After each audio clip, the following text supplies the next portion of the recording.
I think it's something that should be seriously explored. And I realize that that could be possibly a bit of a controversial move.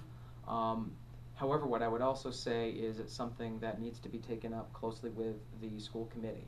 Um, Ultimately, the goal of the city council is to provide some direction, but the school committee, which currently has a say in controlling over half of the city's budget, um, should be brought to the same level of scrutiny as far as those decisions are made. One of my concerns has been, and I've said this in other forums, is that the people running for the school committee have not been subjected to the same level of scrutiny as people on the city council.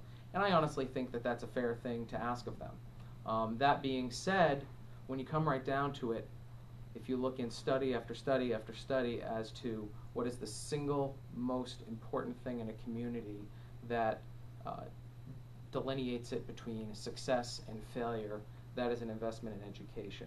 If you look at what are perceived to be the successful communities in Maine and beyond, what many of them share in common is that they have stepped up and they have provided for education, and it becomes a desirable location for people wishing to relocate from outside the community, which spurs investment. If you talk to anyone selling real estate, one of the first things they'll tell you is schools, schools, schools.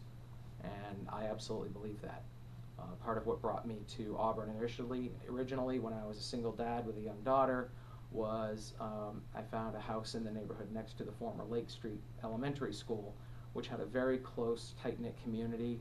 It was walkable, wonderful teachers, and honestly, that is what made my decision to become part of Auburn, was the schools.